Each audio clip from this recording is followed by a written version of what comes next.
salah satu aspek kalau kita membeli saham itu kita harus paham dulu perusahaan yang akan kita beli kan istilahnya. Betul. Kita tahu dulu fundamentalnya bagus apa enggak. Dan serba digital. Oke. Nggak harus datang ke Cocok. kantor OJK. Bisa telepon, bisa chat, bisa install aplikasi.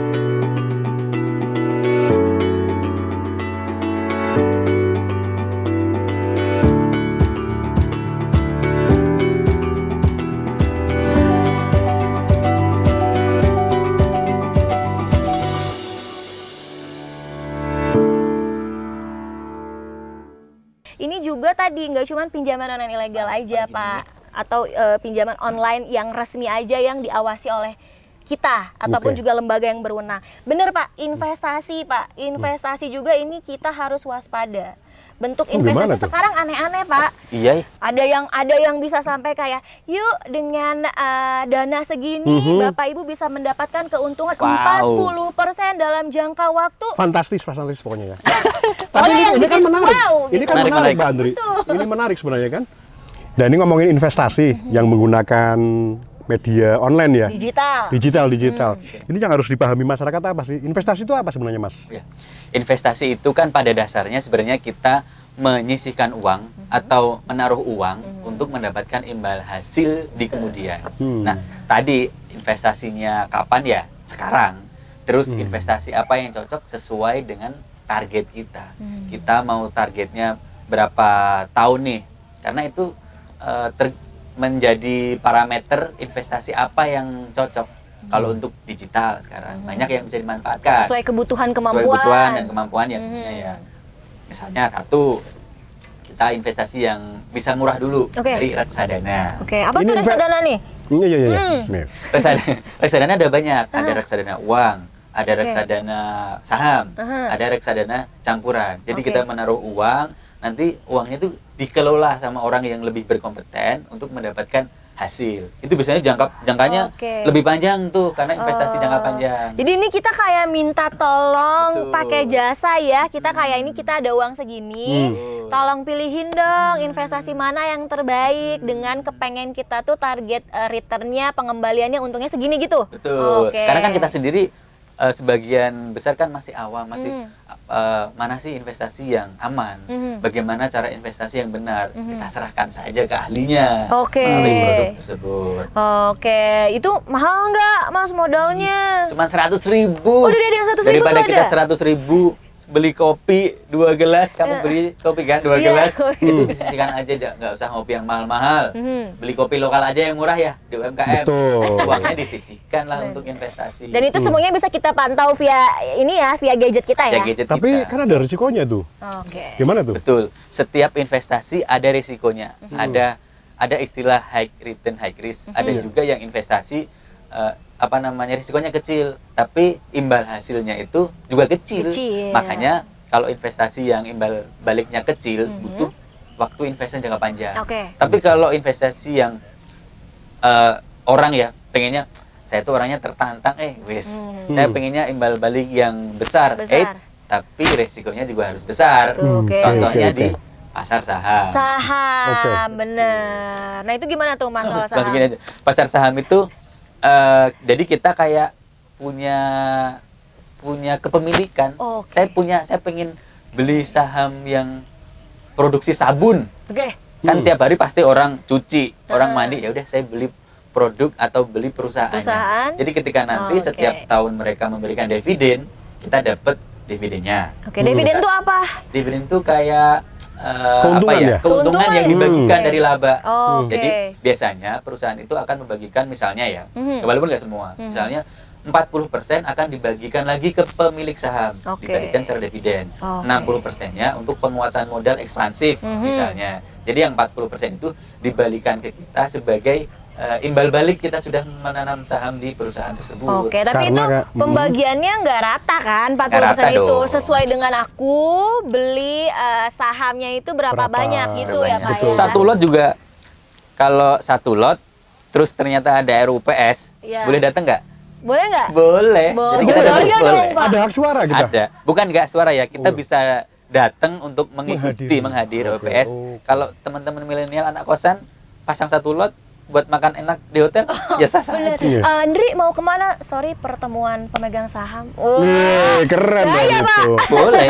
Nah, tapi ini biar teman-teman yang muda ini tahu sebenarnya. Kayak saya kan udah Oh.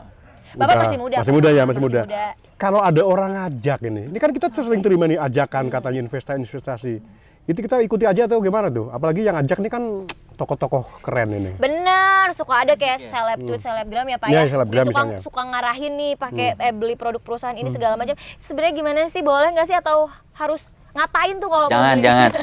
Kalau yang kayak gitu, abaikan aja, Oke. hindarin. Karena salah satu aspek kalau kita membeli saham itu kita harus paham dulu perusahaan yang akan kita beli kan istilahnya. Betul. Kita tahu dulu fundamentalnya bagus apa enggak.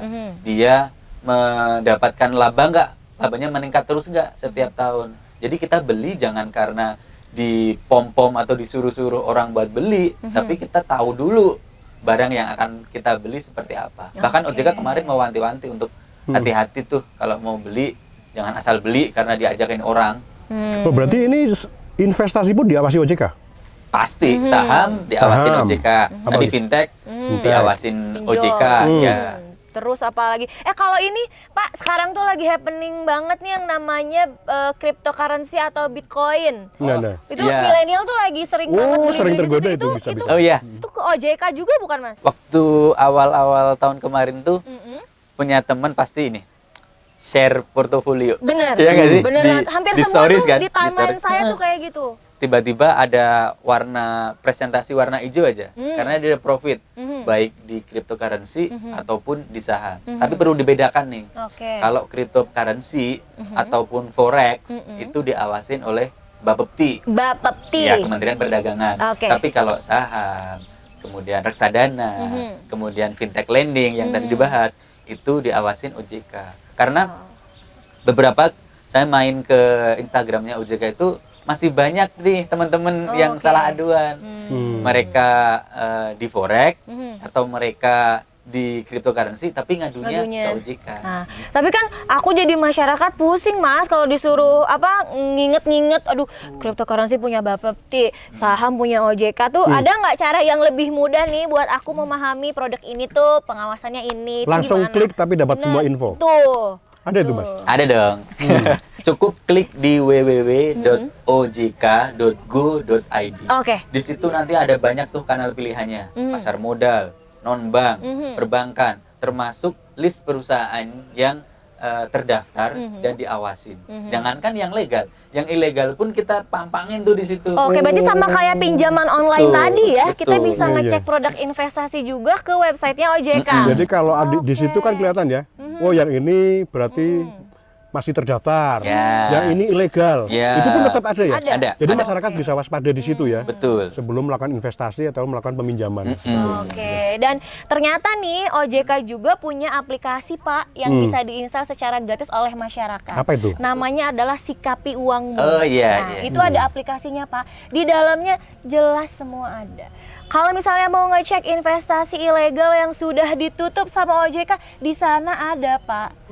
Mau Oke. ngecek perusahaan-perusahaan atau lembaga jasa keuangan yang di bawah OJK misalnya, atau Jadi memang Lembaga, ini segala ada. penting buat semua Betul. orang bahwa sebelum invest, sebelum meminjam, memang kita harus cerdas dulu ya. Betul. Harus banyak informasi dan itu OJK menyediakan semua informasi tersebut. Dan serba digital. Oke. Nggak harus datang ke Cocok. kantor OJK. Bisa telepon, bisa chat, bisa install aplikasi. Sekarang nggak ada alasan berarti. Kalau dulu kan alasannya, aduh sekarang tuh pengen di rumah aja, Bener. ribet harus ke kantor. Iya. Nah, sekarang kan sambil rebahan bisa investasi. Selama kita manage keuangannya bagus, disisihkan untuk kebutuhan primer nih. Betul. Udah selesai dulu. Betul. Kemudian pakai uang yang memang disisihkan untuk investasi. Benar. Nah, jadi inget nih teman saya juga nih Pak ya, ada yang udah mulai belajar sekitar 2 tahun terakhir tentang yang namanya produk investasi. Terus saya iseng tanya dong, kalau saya investasi sih sebenarnya masih ngarepnya sih pengen buat jalan-jalan ceritanya, atau mungkin aduh pengen buat biaya nanti kalau saya ngelanjutin pendidikan dan segala macam. Ternyata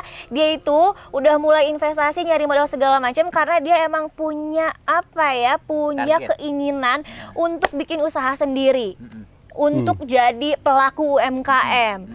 Nah, pas saya tanya, aduh bukannya ribet ya? ngurusin ini, ngurusin itu, ngajuin ini, ngajuin itu. Terus dia bilang, enggak kok, enggak kalah juga sekarang, gampang di dunia UMKM ini karena semua juga serba go digital. Jadi kayak investasi yang cari modalnya dan segala macam untuk UMKM-nya sendiri juga serba digital, Mas.